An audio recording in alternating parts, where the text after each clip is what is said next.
نحمده ونستعينه ونستغفره ونؤمن به ونتوكل عليه ونعوذ بالله من شرور أنفسنا ومن سيئات أعمالنا من يهده الله فلا مضل له ومن يضلل فلا هادي له وأشهد أن لا إله إلا الله وحده لا شريك له وأشهد أن محمدًا عبده ورسوله أرسله الله بالحق بشيرا ونذيرا أما بعد فإن خير الحديث كتاب الله وخير الهدى هدى محمد صلى الله عليه وسلم وشر الأمور محدثاتها وكل محدثة بدعة وكل بدعة ضلالة وكل ضلالة في النار. أعوذ بالله من الشيطان الرجيم. بسم الله الرحمن الرحيم. يا أيها الذين آمنوا اتقوا الله حق تقاته ولا تموتن إلا وأنتم مسلمون. يا أيها الناس اتقوا ربكم الذي خلقكم من نفس واحدة وخلق منها زوجها وبث منهما رجالا كثيرا ونساء واتقوا الله الذي تساءلون به والأرحام إن الله كان عليكم رقيبا. يا أيها الذين آمنوا اتقوا الله وقولوا قولا سديدا يصلح لكم أعمالكم ويغفر لكم ذنوبكم ومن يطع الله ورسوله فقد فاز فوزا عظيما. أما بعد أعوذ بالله من الشيطان الرجيم. بسم الله الرحمن الرحيم. ولئن سألتهم من خلق السماوات والأرض وسخر الشمس والقمر ليقولن الله. وقال الله تبارك وتعالى في موضع آخر وكأي من آية في السماوات والأرض يمرون عليها وهم عنها معرضون وما يؤمن أكثرهم بالله إلا وهم مشركون. برادران اسلام، بزرگوں، نوجوان دوستوں، پردہ نشین مائیں بہنوں اور عزیز پیارے بچوں، ہر قسم کی تعریف، توصیف، بڑائی، کبریائی، شان، شوکت، غلبہ اور دبدبہ صرف اور صرف اللہ رب العالمین کے لیے لائق ہے، جو سارے جہان کا مالک ہے، خالق ہے، مدبر ہے، متصرف ہے۔ درود و سلام ہو اللہ رب العالمین کے بھیجے ہوئے سارے انبیاء علیہم السلام پر، جنہوں نے اللہ رب العالمین کے پیغامات کو اللہ کے بندوں تک بحسن خوبی پہنچایا، خصوصاً میرے آپ کے آخری نبی جناب محمد مصطفیٰ صلی اللہ علیہ وسلم پر۔ اللہم صلی علی محمد وعلی آل محمد کما صلیت علی ابراہیم وعلى آل إبراهيم إنك حميد مجيد. اللهم بارك على محمد وعلى آل محمد كما باركت على إبراهيم وعلى آل إبراهيم إنك حميد مجيد. برادران اسلام، خطبہ مسنونہ کے بعد آپ کے سامنے قرآن مجید کی ایک آیت کریمہ میں نے تلاوت کی۔ اللہ تبارک و تعالی اس آیت کریمہ میں ارشاد فرماتا ہے وَكَأَيٍّ مِّنْ آيَةٍ فِي السَّمَاوَاتِ وَالْأَرْضِ يَمُرُّونَ عَلَيْهَا وَهُمْ عَنْهَا مُعْرِضُونَ، کہ اللہ رب العالمین کی کتنی ایسی بے شمار نشانیاں ہیں زمین میں، آسمان میں، یمرون علیہا، صبح شام تم اللہ رب العالمین کی ان نشانیوں کو دیکھتے ہو، وہم عنہا معرضون، لیکن اللہ رب العالمین کی ان علامات کو دیکھنے کے باوجود، ان نشانیوں کو دیکھنے کے باوجود تم جو ہے اعراض کر جاتے ہو، عبرت حاصل نہیں کرتے۔ وما یؤمن اکثرهم باللہ الا وهم مشرکون، بات دراصل یہ ہے کہ بہت سارے لوگ اللہ رب العالمین کی ذات پر ایمان لاتے ہوئے بھی مشرک ہیں، اللہ کی ذات پر ایمان لاتے ہوئے بھی وہ شرک کے کام کر رہے ہیں۔ برادران اسلام، مفسرین اکرام کہتے ہیں کہ یہ آیت کریمہ مشرکین عرب کے بارے میں نازل ہوئی۔ یہ آیت کریمہ عرب کے جو مشرک لوگ تھے ان لوگوں کے تعلق سے نازل ہوئی۔ کیونکہ عرب کے جو مشرک تھے وہ اللہ رب العالمین کی ذات پر ایمان رکھتے تھے۔ ربوبیت کی اگر بات کہیں تو ابو لہب اللہ رب العالمین کی ذات پر ایمان رکھتا تھا، ابو جہل ایمان رکھتا تھا، نضر بن حارث ایمان رکھتا تھا، ولید بن مغیرہ کا یہ عقیدہ تھا کہ اگر ان سے یہ سوال کریں، ان سے یہ پوچھیں کہ وَلَئِنْ سَأَلْتَهُمْ مَنْ خَلَقَ السَّمَاوَاتِ وَالْأَرْضِ، کہ زمین کو کس نے پیدا کیا، آسمان کو کس نے پیدا کیا، اور یہ سورج اور یہ چاند جو تمہارے لیے مسخر کیا ہے تو کس نے مسخر کیا ہے. لَيَقُولُنَّ اللَّهُ، وہ ضرور کہتے اللہ رب العالمین نے پیدا کیا ہے. اور اگر ان سے یہ سوال کیا جاتا وَلَئِن سَأَلْتَهُم مَّن نَّزَّلَ مِنَ السَّمَاءِ مَاءً فَأَحْيَا بِهِ الْأَرْضَ، اے نبی آپ ان لوگوں سے پوچھئے کہ آسمان سے بارش نازل کرنے والی ذات کون ہے، آسمان سے بارش نازل کرنے والا کون ہے، اور یہ مردہ زمین کو زندہ کرنے والا کون ہے، زمین سے فصلیں اگانے والی ذات کون سی ہے. تو بیک وقت ایک آواز میں سارے کے سارے مشرکین یہ کہتے لَيَقُولُنَّ اللَّهُ، ضرور اللہ رب العالمین کی ذات ہے. لیکن جب الوہیت کی بات کریں، عبادت کی بات کریں، عبادت کی بات میں آ کر کے یہ لوگ جو ہے شرک کرتے ہیں. تلبیہ کہتے تھے یہ لوگ، تلبیہ میں کیا کہتے تھے؟ لبیک اللہم لبیک، اے اللہ ہم حاضر ہیں، اے اللہ ہم تیرے در پر حاضر ہیں. لبیک لا شریک لک، کہتے کہ اے اللہ تیرا کوئی شریک نہیں، تیرا کوئی ساجی نہیں، تیرا کوئی دوست نہیں، الا شریک. لیکن ساتھ میں کہتے کہ ایک شریک کے علاوہ تیرا کوئی شریک نہیں. کیوں اس طرح کی بات کہتے تھے؟ اس لیے کہتے تھے کہ ہر قوم کا، ہر قبیلے کا، ہر خاندان کا الگ الگ ایک بت تھا، اور اس بت کو وہ اللہ رب العالمین کی ذات کے ساتھ شریک کرتے ہیں. لات ہے، منات ہے، عزا ہے، حبل ہے، اس طرح کے مشرکین کے الگ الگ بت تھے. تو اپنے اپنے قبیلے والے لوگ اللہ رب العالمین کی ذات کے ساتھ جو ہے ان بتوں کو جو ہے شریک کرتے تھے. لیکن آج کی بات اگر ہم کریں، آج ہم اپنے آپ کا جائزہ لیں، ہم بہت سارے نام و نہاد مسلمان جو اپنے آپ کو مسلمان کہتے ہیں، لیکن آج ہمارے ایمان میں، آج ہمارے گھروں میں، آج ہمارے دکانوں میں، آج ہمارے جسموں میں، آج ہمارے دلوں پر جو ہے شرک داخل ہو چکا ہے. شرک کا برا عقیدہ آج ہمارے اندر داخل ہو چکا ہے. کیا ہے وہ شرک کا برا عقیدہ؟ شرک کی کیا شکلیں ہیں جو آج ہمارے گھروں میں، آج ہمارے صحیح العقیدہ کہنے والے سلف اپنے آپ کو جو ہے کہنے والے ان لوگوں کے گھرانوں میں، ان لوگوں کے دکانوں میں بھی جو ہے شرک داخل ہو چکا ہے.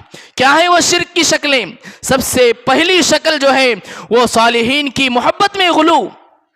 دیکھیے اللہ تبارک و تعالی عبادت کرنے والوں سے محبت کرنا، اللہ کے متقی بندوں سے محبت کرنا، نمازوں کی پابندی کرنے والے بندوں سے محبت کرنا، جو معاشرے میں اچھے اخلاق والے ہیں، بزرگ لوگ ہیں، ان سے محبت کرنے کو اللہ تعالیٰ منع نہیں کرتا. اللہ تعالیٰ تو ان سے جڑ کر رہنے کی تعلیم دیتا ہے. ان سے جڑ کر رہنے کی تعلیم دیتے ہوئے کہتا ہے وَاصْبِرْ نَفْسَكَ مَعَ الَّذِينَ يَدْعُونَ رَبَّهُمْ بِالْغَدَاةِ وَالْعَشِيِّ يُرِيدُونَ وَجْهَهُ. وہ لوگ جو صبح شام اللہ رب العالمین کی عبادت میں لگے ہوئے ہیں، ان لوگوں کے ساتھ جڑ جائیے، ان لوگوں کے ساتھ مل کر رہیے.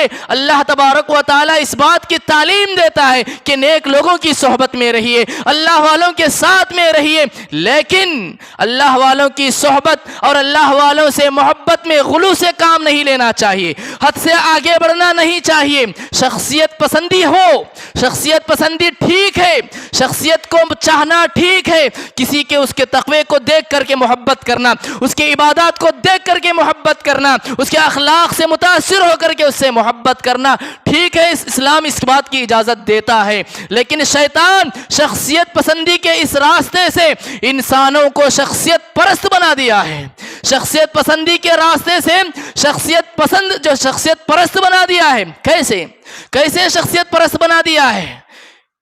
ہمارے خیالات میں، ہمارے ذہنوں میں یہ خیال ڈال دیتا ہے کہ فلاں بندہ بڑا نیک ہے، فلاں جو ہے فلاں متقی تھا، فلاں اللہ والا تھا. اللہ تعالیٰ نے اسے یہ اختیار دے رکھا ہے کہ اگر ہم اس سے جو ہے اس کے واسطے سے، اس کے ذریعے سے اللہ تبارک و تعالیٰ سے اگر مانگیں گے تو اللہ تبارک و تعالیٰ ہماری ضرورتوں کو پورا کرے گا.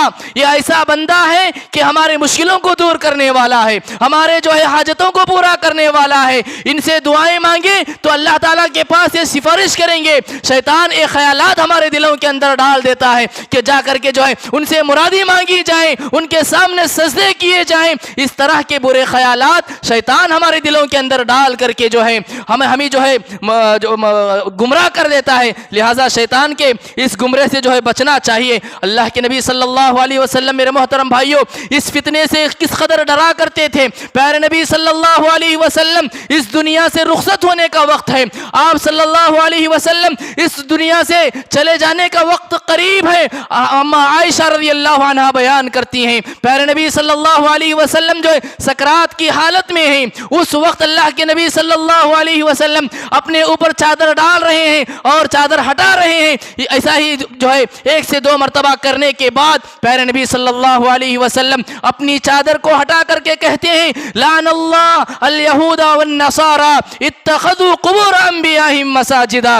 ان یہودیوں پر اللہ رب العالمین کی لعنت ہو، ان عیسائیوں پر، ان کرسچنوں پر اللہ رب العالمین کی لعنت ہو۔ کیوں؟ اتخذوا قبور انبیائہم مساجدا، اس لیے کہ انہوں نے اپنے انبیاء کی قبروں کو سجدہ گاہ بنا لیا تھا۔ اپنے انبیاء کی محبت میں غلو سے کام لیتے ہوئے یہ لوگ جو ہے اپنے انبیاء کی قبروں کو سجدہ گاہ بنا لیا تھا۔ پیارے نبی صلی اللہ علیہ وسلم عمر کے آخری مرحلے میں بھی کہہ رہے ہیں کہ جو ہے شرک سے بچو، اللہ رب العالمین کی ذات کے ساتھ کسی اور کو شریک کرنے سے اپنے آپ کی حفاظت کرو۔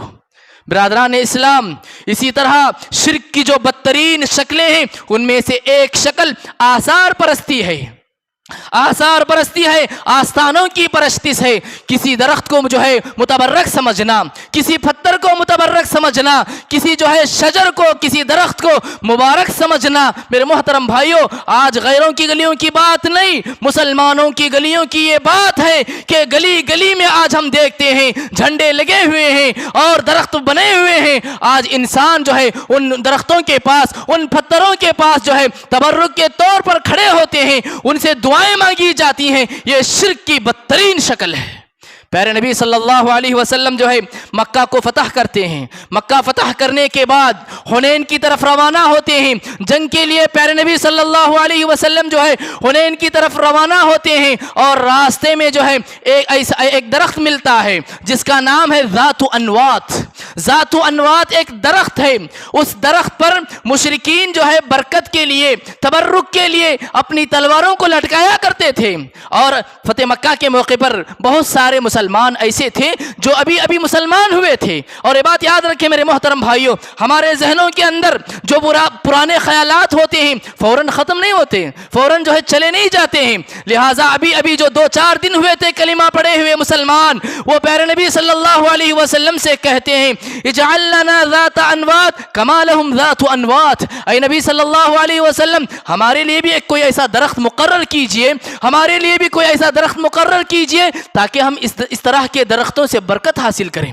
پیارے نبی صلی اللہ علیہ وسلم جو ہے غصے میں آ جاتے ہیں، پیارے نبی صلی اللہ علیہ وسلم کا چہرے کا رنگ بدل جاتا ہے اور فوراً اللہ کے نبی صلی اللہ علیہ وسلم کہتے ہیں قلتم واللہ الذی نفسی بیدہ کما قالت بنو اسرائیل لموسیٰ اجعل لنا آلہا کما لہم آلہہ۔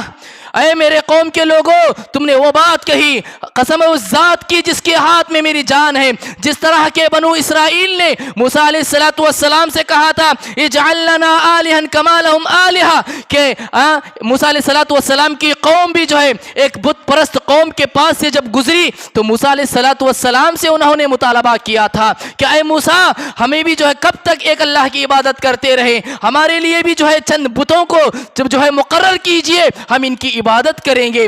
تو لہٰذا اللہ کے نبی کہتے ہیں کہ جس طرح بنو اسرائیل نے موسیٰ علیہ السلام سے مطالبہ کیا تھا، تم اسی طرح کا مطالبہ آج ہم سے کر رہے ہو، مجھ سے کر رہے ہو۔ پیارے نبی صلی اللہ علیہ وسلم ناراض ہو گئے تھے، کیونکہ وہ جو مسلمان جو مطالبہ کیے تھے وہ پرانے مسلمان نہیں تھے، ابھی 2-4 دن ہوئے تھے کلمہ پڑھے ہوئے، تو پرانے خیالات کے نتیجے میں جو ہے انہوں نے اس طرح کا سوال، اس طرح کا مطالبہ پیارے نبی صلی اللہ علیہ وسلم سے کیا تھا۔ میرے محترم بھائیوں، حدیبیہ کے موقع پر نبی صلی اللہ علیہ وسلم کے ہاتھوں ایک درخت کے نیچے صحابہ اکرام نے بیعت لی تھی۔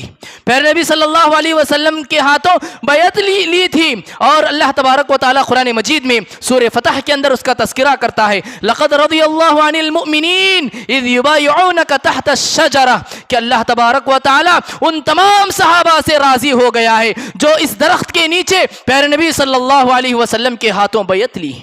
تو لہٰذا وہ درخت جو ہے حدیبیہ کے مقام پر تھا، اور جب اللہ کے نبی صلی اللہ علیہ وسلم اس دنیا سے وفات پا جاتے ہیں، آپ صلی اللہ علیہ وسلم اس دنیا سے رخصت ہونے کے بعد جب بھی کوئی صحابہ جو ہے چاہے مکہ کے رہنے والے ہوں، مدینہ آ رہے ہوں، حدیبیہ کے مقام پر وہ درخت تھا، اور جو ہے اسی طرح مدینے سے اگر مکہ جانا ہوتا تو صحابہ اکرام جو ہے راستے سے گزرتے ہوئے اس درخت کے پاس جاتے اور وہاں 2 رکعت نماز پڑھ کے آگے بڑھتے تھے۔ حضرت عمر رضی اللہ عنہ کی دور اندیشی دیکھی، حضرت عمر بن خطاب رضی اللہ عنہ جب اس منظر کو دیکھا کہ صحابہ اکرام جو ہے مدینے سے مکہ جا رہے ہیں، حدیبیہ کے اس مقام پر جہاں صحابہ اکرام نے نبی کریم صلی اللہ علیہ وسلم کے ہاتھ پر جو ہے بیعت کی تھی، اس درخت کے مقام پر نماز پڑھ کے جا رہے ہیں، تو لہٰذا حضرت عمر بن خطاب رضی اللہ عنہ کی دور اندیشی دیکھیے کہ آج یہ لوگ صرف یہاں نماز پڑھ رہے ہیں، یہ لوگ یہاں نماز پڑھ رہے ہیں، اور جب علم ختم ہو جائے گا، نئی نسلیں آئیں گی تو یہیں پر جو ہے شرک شروع ہو جائے گا۔ اسی لیے حضرت عمر بن خطاب رضی اللہ عنہ نے جڑ سے کاٹ دینے کا حکم فرمایا، اور اس درخت کو وہاں سے جو ہے جڑ سے کاٹ دیا گیا۔ میرے محترم بھائیوں، اسی طرح آج ہمارے ایمان کو جو خلل پیدا ہو رہا ہے، آج ہمارے ایمان کے اندر جو بگاڑ پیدا ہو رہا ہے، انہی شرک کی بدترین شکلوں میں سے ایک شکل کیا ہے؟ ستاروں کی پرستش۔ آج ہمیں سمجھتے ہیں کہ دنیا کے اندر جو کچھ بھی ہو رہا ہے یہ ستاروں کی تاثیر سے ہو رہا ہے۔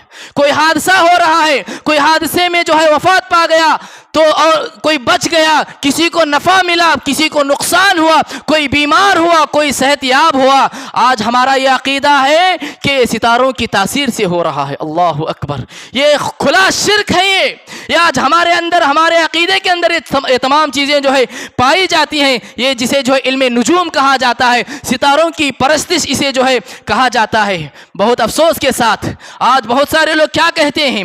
فلاں کا ستارہ بہت مضبوط ہے، فلاں کا ستارہ بہت کمزور ہے، فلاں کا ستارہ بڑا مضبوط ہے۔ کسی کو جو ہے اس کی کمائی میں، اس کی تجارت میں ترقی ملی تو کیا کہتے ہیں؟ فلاں کا سٹار، فلاں کا ستارہ بہت مضبوط ہے۔ اور اگر کسی کو ناکامی ہوئی، ناکام ہو گیا تو کہتے ہیں کہ فلاں شخص کا ستارہ بڑا کمزور ہے۔ میرے محترم بھائیو، یہ غلط عقیدہ ہے۔ آج بہت سارے لوگ شادی بیاہ کا جو کارڈ ہوتا ہے، اس کارڈ کے اندر کیا لکھواتے ہیں؟ فلاں صاحب کی دختر نیک اختر، فلاں صاحب کی دختر نیک اختر۔ دختر کا معنی ہوتا ہے بیٹی، اختر کا معنی ہوتا ہے ستارہ، اختر کا معنی ہے ستارہ۔ تو معنی کیا ہوا؟ فلاں صاحب کی وہ بیٹی جس کا ستارہ بڑا نیک ہے، فلاں صاحب کی وہ لڑکی جس کا ستارہ بہت نیک ہے۔ میرے محترم بھائیو، صحیح العقیدہ لوگ آج اپنی شادی کے کارڈوں میں یہ چیز چھپواتے ہیں، یہ تعبیر لکھواتے ہیں، یہ جو سراسر شرک ہے، اس سے بچنا چاہیے۔ اور میرے محترم بھائیو، ایک مرتبہ نبی صلی اللہ علیہ وسلم سفر پہ تھے، آپ صلی اللہ علیہ وسلم رات کا موقع تھا، آپ صلی اللہ علیہ وسلم جو اس سفر میں ہیں تو سفر کے دوران بارش ہوتی ہے تو بعض صحابہ کہتے ہیں مطرنا بفضل اللہ، اللہ رب العالمین کے فضل و کرم سے بارش ہوئی۔ اور بعض صحابہ کہتے ہیں مطرنا بنوع کذا ونوع کذا ونوع کذا، اور بعض صحابہ کہتے ہیں پرانے تصورات کے نتیجے میں کہ بارش ہوئی فلاں ستارے کے سبب، فلاں ستارے کی تاثیر سے، فلاں ستارے کی تاثیر سے، فلاں ستارے کی تاثیر سے جو ہے بارش ہوئی۔ یہ الفاظ کہتے ہیں۔ صبح ہوتی ہے، صبح ہوتے ہوتے آسمان سے اللہ رب العالمین وہی نازل فرماتا ہے۔ اللہ تبارک و تعالی کہتا ہے کہ اصبح من عبادی مؤمن بی وکافر بالکوكب، کہ میرے بندوں میں سے کچھ بندوں نے صبح کی میرے اوپر ایمان لا کر کے اور ستاروں کا انکار کر کے، ستاروں کے ساتھ کفر کر کے، اور وَأَصْبَحَ مِنْ عِبَادِي مُؤْمِنٌ بِالْكَوَاكِبِ وَكَافِرٌ بِي، اور میرے بندوں میں سے بعض جو ہے صبح کیے، اس حالت میں صبح کیے کہ ان کا ایمان، ان کا عقیدہ جو ہے ستاروں پر تھا، اور میرے ساتھ انہوں نے کفر کیا۔ میرے محترم بھائیو یاد رکھیں جو کچھ بھی دنیا کے اندر ہو رہا ہے اللہ رب العالمین کے نتیجے میں اللہ رب العالمین کے ذریعے ہو رہا ہے. کوئی ستارہ کچھ کرنے والا نہیں ہے, نفع نقصان کا مالک یہ ستارے نہیں ہے. لہٰذا ہمارے آج عقیدے کے اندر ہمارے عقائد کے اندر جو بگاڑ پیدا ہو رہا ہے ان میں سے ایک جو ہے ستاروں کی پرستش ہے, ستاروں پر جو ہے عقیدہ رکھنا ہے. اور اسی طرح شرک کے بدترین شکلوں میں سے ایک شکل ہے بدشگونی, بدفعلی, جسے آج میں اور آپ جو ہے نحوست کا عقیدہ کہتے ہیں. یاد رکھیں میرے محترم بھائیوں, کوئی دن منحوس نہیں ہے, کوئی وقت منحوس نہیں ہے, کسی چیز کے اندر نحوست نہیں ہے.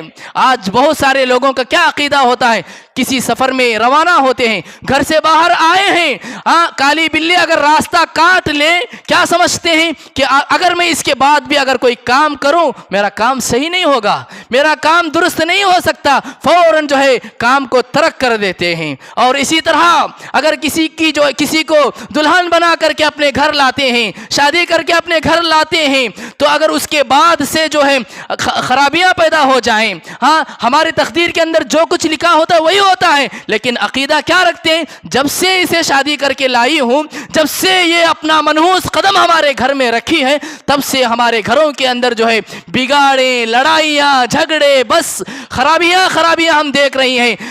جب سے یہ گھر آئی ہے ہماری تجارت کے اندر نقصان ہی نقصان ہو رہا ہے. اس طرح کا نحوست کا عقیدہ یہ شرک ہے. پیارے نبی صلی اللہ علیہ وسلم تین مرتبہ کہتے ہیں الطیرۃ شرکن, الطیرۃ شرکن, الطیرۃ شرکن, کہ نحوست کا عقیدہ رکھنا شرک ہے, شرک ہے, شرک ہے. پیارے نبی صلی اللہ علیہ وسلم تین مرتبہ کہتے ہیں. اور اسی طرح اللہ تبارک و تعالی قرآن مجید کے اندر ارشاد فرماتا ہے وَإِن يَمْسَسْكَ اللَّهُ بِضُرٍّ فَلَا كَاشِفَ لَهُ إِلَّا هُوَ, اگر تمہیں کوئی نقصان پہنچتا ہے اس نقصان کو دور کرنے والی ذات اللہ رب العالمین کی ذات ہے. اور اگر تمہیں کوئی فائدہ پہنچتا ہے, کوئی دنیا کے اندر کوئی ایسا شخص نہیں جو تمہیں نقصان پہنچائے سوائے اللہ رب العالمین کی ذات کے. تو لہٰذا میرے محترم بھائیوں, کسی کے حوالے سے جو ہے اس طرح کا عقیدہ نہیں رکھنا چاہیے کہ فلاں وقت نحوست کا ہے, فلاں نحوست والی ہے, فلاں چیز نحوست ہے, اس کے اندر نحوست ہے. اس طرح کا عقیدہ ہرگز بھی جو ہے نہیں رکھنا چاہیے میرے محترم بھائیوں. اسی طرح آج ہمارے عقیدے کے اندر جو بگاڑ پیدا ہو رہا ہے, آج شرک کی جو بدترین شکلیں آج ہمارے گھروں کے اندر, ہمارے دلوں کے اندر پیدا ہو رہی ہیں, وہ تعویذ گنڈوں کی ہے. تعویذ گنڈوں کا یہ عقیدہ ہے کہ آج دیکھتے ہیں میرے محترم بھائیوں بہت سارے لوگ, کون بھی بچا ہوا نہیں ہے اس کے اندر بھی, بہت سارے اپنے آپ کو اہل حدیث کہنے والے, صحیح العقیدہ کہنے والے لوگ ان چیزوں کے اندر ملوث ہیں. آج ہمارے گلوں کے اندر جو ہے تعویذیں ہیں, آج ہمارے دکانوں کے اندر تعویذیں لٹکی ہوئی ہیں, آج ہمارے بچوں کے گلوں میں تعویذیں لٹکی ہوئی ہیں. میرے محترم بھائیوں, اللہ کے نبی صلی اللہ علیہ وسلم کا ارشاد ہے من علق تمیمۃ فقد اشرک, کہ جس کسی نے بھی تعویذ لٹکائی اس نے شرک کیا ہے. یاد رکھیں میرے محترم بھائیوں, تعویذ تین طرح کی ہوتی ہے. تعویذ تین طرح کی ہوتی ہے. ایک کاغذ ہوتا ہے, اس کے اندر کچھ تحریر لکھی جاتی ہے, اس کے اندر قرآنی آیات لکھی جاتی ہیں. میرے محترم بھائیوں یاد رکھیں, قرآن کی ہو یا غیر قرآن سے ہو, تعویذ کسی صورت میں جائز نہیں ہے. اگر جو ہے قرآن سے ہٹ کر ہو وہ تو کھلا شرک ہے. غیر مفہوم عبارتیں لکھی جاتی ہیں, سمجھ میں نہیں آتا کہ کیا کچھ لکھا ہوا ہے. آپ دیکھیں کسی کی تعویذ نکال کر کے اس میں غیر مفہوم عبارتیں لکھی جاتی ہیں, یہ سراسر شرک ہے. اور اسی طرح تعویذ کی دوسری شکل ہوتی ہے تاگا, لال دھاگا, پیلا دھاگا, اجلا دھاگا, کالا دھاگا.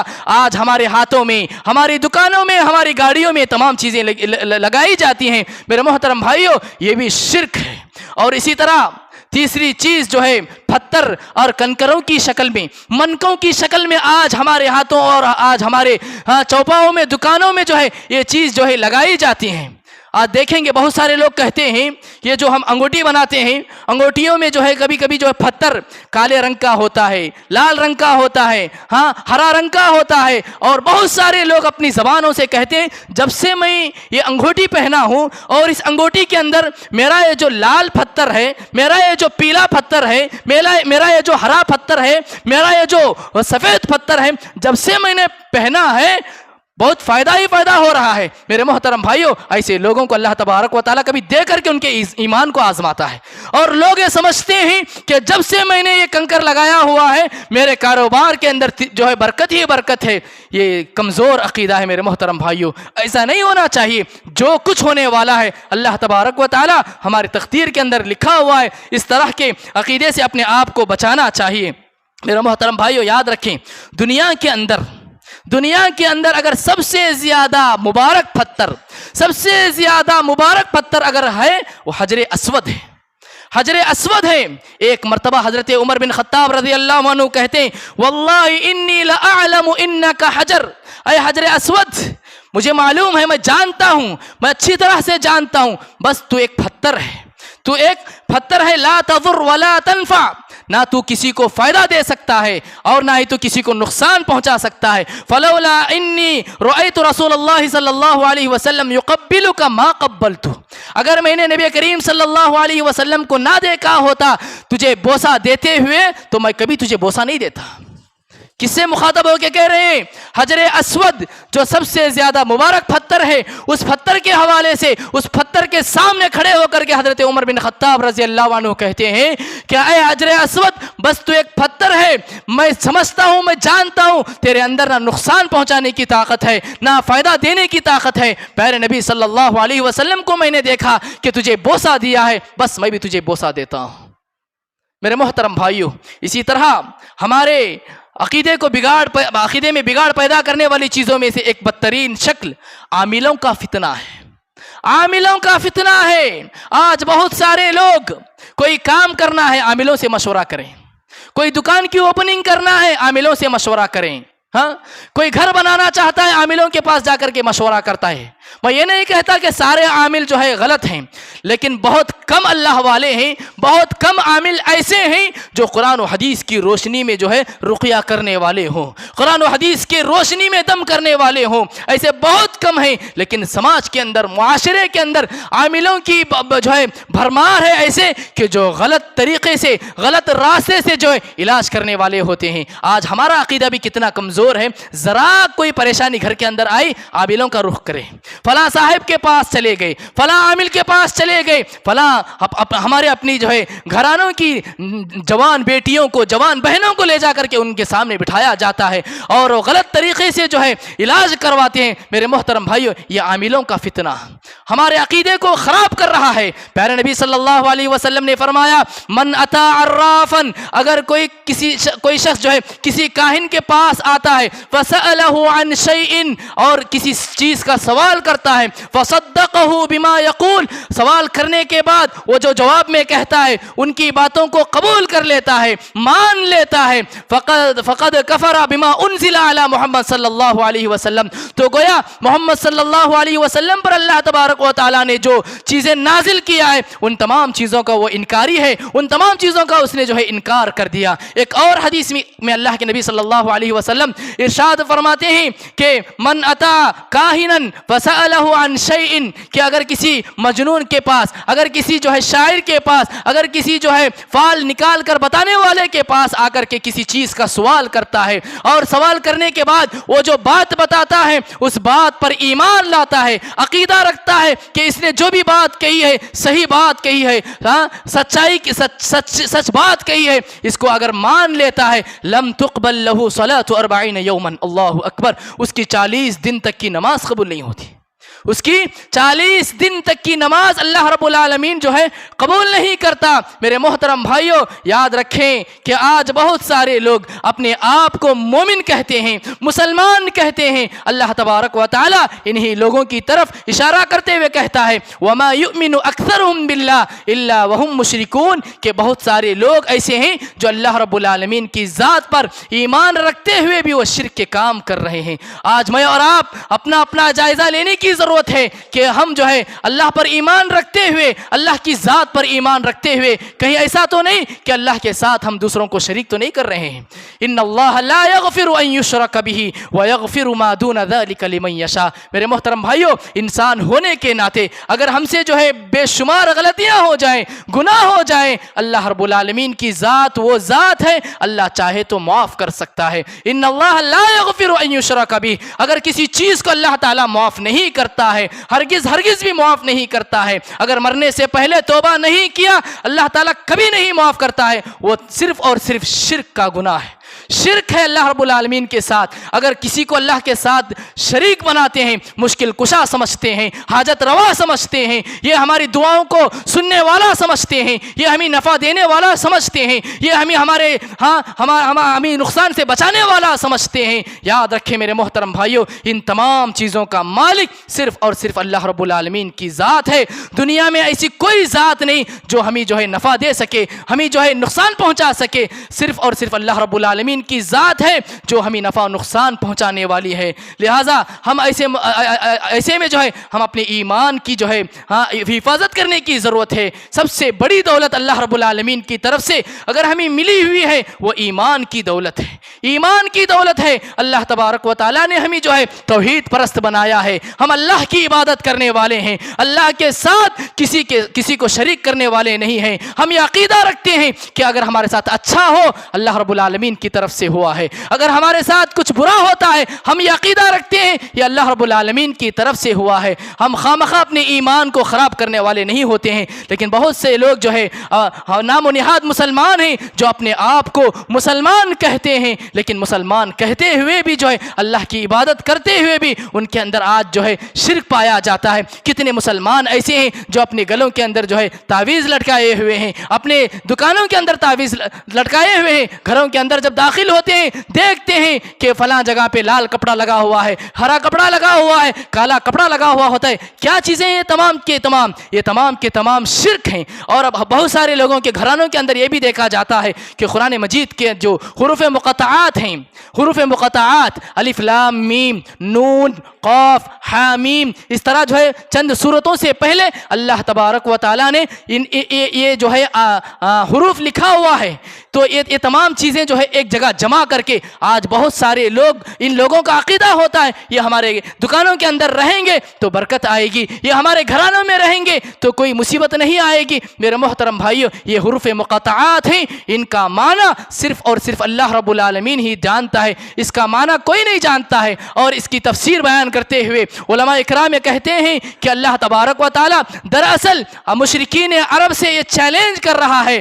کہ دیکھو یہ جو قرآن ہے یہ کوئی الگ الفاظ والا، الگ حروف والا قرآن نہیں، بلکہ روزمرہ جو حروف تم استعمال کرتے ہو یہ حروف تہجی الف سے لے کر یا تک ہیں، انہی حروف سے اللہ تبارک و تعالیٰ نے قرآن مجید کو نازل فرمایا ہے۔ اگر تمہیں شک ہے کہ اللہ کا نہیں کسی اور کا ہے تو اللہ تبارک و تعالیٰ چیلنج کیا ہوا ہے کہ ایک سورت، ایک آیت تم لا کر کے بتاؤ، یہ ہرگز تم نہیں کر سکتے۔ تو لہٰذا بہت سارے لوگوں کے گھرانوں کے اندر یہ دیکھا جاتا ہے کہ اس طرح حروف مقطعات کو جو ہے گھروں کے اندر چسپا کیا جاتا ہے، لٹکایا جاتا ہے، اور اس طرح ان چیزوں پر ان کا عقیدہ ہوتا ہے کہ گھر میں لٹکانے سے برکت آتی ہے۔ میرے محترم بھائیو، یہ کھلا شرک ہے، اپنے ایمان کی حفاظت کیجئے۔ اللہ رب العالمین سے دعا ہے، میں اللہ رب العالمین سے دعا کرتا ہوں اے اللہ ایمان کی دولت جو تو نے ہمیں عطا کیا ہے، اے اللہ مرتے دم تک تیرے اوپر عقیدہ رکھنے، تیری عبادت کرنے، اے اللہ ان تمام چیزوں کی ہمیں توفیق نصیب فرما۔